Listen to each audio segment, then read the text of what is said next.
Definisi intelijensi. Lewis Madison Terman mendefinisikan intelijensi sebagai kemampuan seseorang untuk berpikir secara abstrak. H.H. Goddard pada tahun 1946 mendefinisikan intelijensi sebagai tingkat kemampuan pengalaman seseorang untuk menyelesaikan masalah-masalah yang langsung dihadapi dan untuk mengantisipasi masalah-masalah yang akan datang. Faktor yang mempengaruhi intelijensi. Yang pertama ada determinasi faktor bawaan. Faktor bawaan yang disebut juga sebagai faktor keturunan atau faktor herediter. Yang kedua, determinasi faktor lingkungan. Lewat proses belajar, pengaruh budaya secara tidak langsung juga mempengaruhi individu.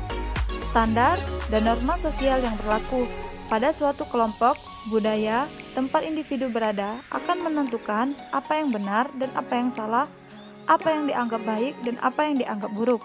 Norma itulah yang akan menjadi acuan individu dan berperilaku. Selanjutnya mengenai teori-teori intelijensi. Sebenarnya intelijensi tidak sebatas dengan sebuah definisi, namun ada beberapa tokoh psikologi yang menyatakan definisi mengenai intelijensi itu sendiri. Teori intelijensi menurut Alfred Binet, Binet menggambarkan intelijensi sebagai sesuatu yang fungsional sehingga memungkinkan orang lain untuk mengamati dan menilai tingkat perkembangan individu berdasarkan suatu kriteria tertentu. Menurut Edward Lee Thorndike menyatakan bahwa intelijensi terdiri atas berbagai kemampuan spesifik yang ditampakkan dalam wujud perilaku intelijen. Oleh karena itu, teorinya dikategorikan ke dalam teori intelijensi faktor ganda. Selanjutnya teori Jean Piaget.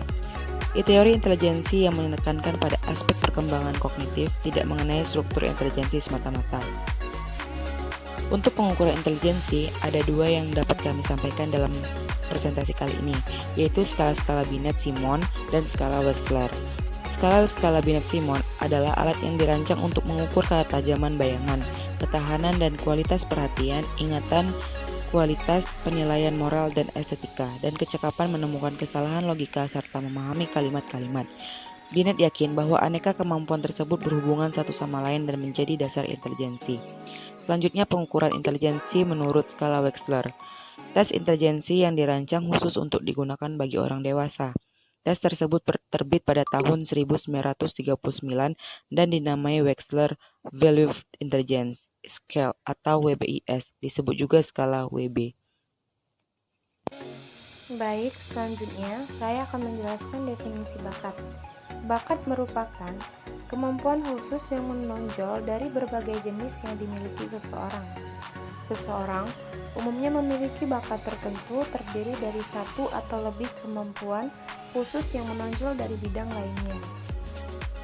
Selanjutnya, saya akan menjelaskan faktor yang mempengaruhi bakat. Faktor yang mempengaruhi bakat terbagi menjadi dua. Yang pertama, faktor internal.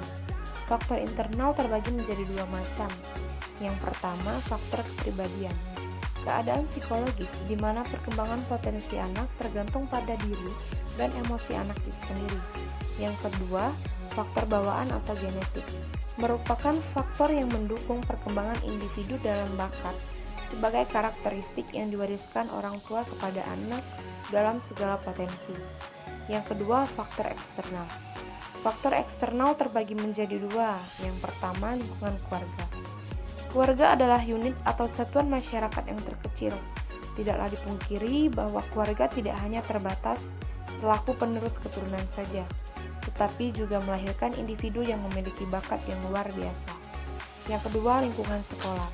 Lingkungan sekolah tempat belajar turut mempengaruhi tingkat keberhasilan dalam belajar anak. Karena apabila bakat dikembangkan di lingkungan sekolah, akan mendapat pengaruh yang baik untuk memperoleh prestasi yang gemilang. Dalam dunia pendidikan, guru sangat berperan aktif untuk mengembangkan bakat para muridnya. Peran guru dalam menumbuh kembangkan bakat minat siswa adalah hal yang sangat penting dalam proses pembelajaran. Bagaimana ya cara mengoptimalkan bakat melalui peran guru? Yang pertama adalah adanya perhatian. setiap individu adalah unik. Karena itu, setiap bakat perlu memperoleh perhatian khusus. Yang kedua, ada kerjasama antara orang tua dan guru. Kerjasama antara orang tua dan guru akan mendorong siswa untuk senantiasa melaksanakan tugasnya sebagai pelajar, yakni belajar dengan tekun, bersemangat dalam hal mengembangkan bakatnya. Yang ketiga, ada belajar atau latihan. Untuk mengembangkan bakat yang terpendam, haruslah memerlukan latihan-latihan yang rutin dan secara terus-menerus. Yang keempat, ada menjaga kestabilan motivasi, di mana motivasi adalah dorongan yang dapat menimbulkan perilaku tertentu yang terarah kepada pencapaian suatu tujuan tertentu. Nah, keberhasilan belajar siswa dapat ditentukan oleh motivasi belajar yang dimilikinya. Siswa yang memiliki motivasi belajar yang tinggi, cenderung prestasinya pun akan tinggi. Sebaliknya, siswa yang memiliki motivasi rendah akan rendah pula prestasi belajarnya. Yang kelima yaitu memberikan penguatan. Penguatan adalah respon positif terhadap suatu tingkah laku tertentu dari siswa yang memungkinkan tingkah laku tersebut timbul kembali. Penguatan juga memperkuat suatu reaksi atau kegiatan dengan jalan memberi suatu yang dapat meningkatkan aktivitas sebelumnya.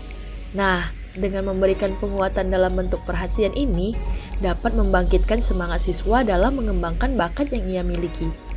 Nah, yang terakhir adalah kegiatan ekstrakurikuler. Kegiatan ekstrakurikuler adalah kegiatan pendidikan di luar mata pelajaran untuk membantu pengembangan peserta didik sesuai dengan kebutuhan, potensi, bakat, dan minat mereka melalui kegiatan yang secara khusus diselenggarakan oleh pendidik atau tenaga kependidikan yang berkemampuan khusus pada bidang tertentu. Baiklah, selanjutnya yaitu hubungan inteligensi dan bakat. Hubungan intelijensi dan bakat. Intelijensi dan bakat adalah dua hal kemampuan mental yang akan banyak dibahas dalam psikologi pendidikan.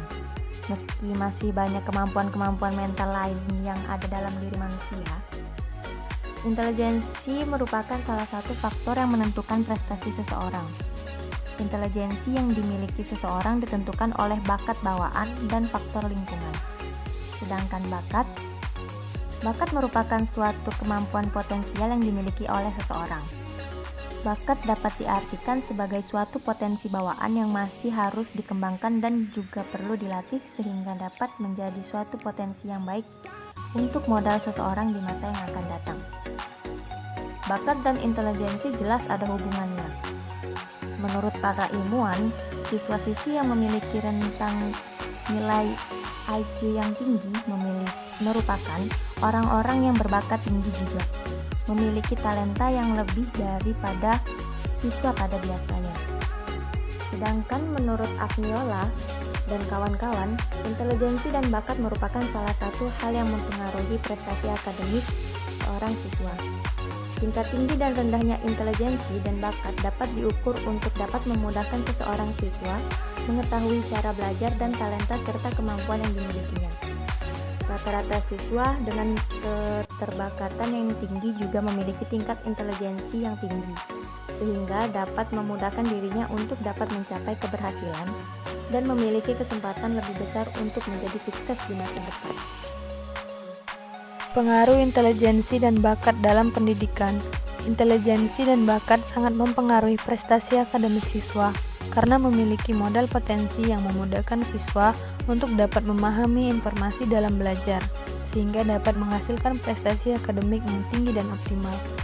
Intelijensi atau kecerdasan seseorang merupakan hal yang diyakini oleh para ilmuwan. Intelijensi masuk dalam faktor internal, yaitu pada faktor psikologi seseorang. Selain itu, siswa yang berbakat merupakan siswa yang cerdas yang mempunyai tingkat intelijensi yang tinggi. Kemampuan intelektual siswa juga merupakan salah satu hal yang mempengaruhi bakat.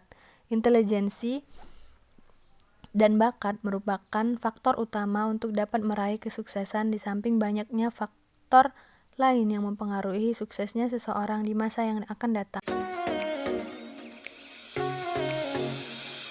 Baiklah, sekian pemaparan materi dari kami. Semoga dapat dimengerti oleh teman-teman semua. Bye-bye.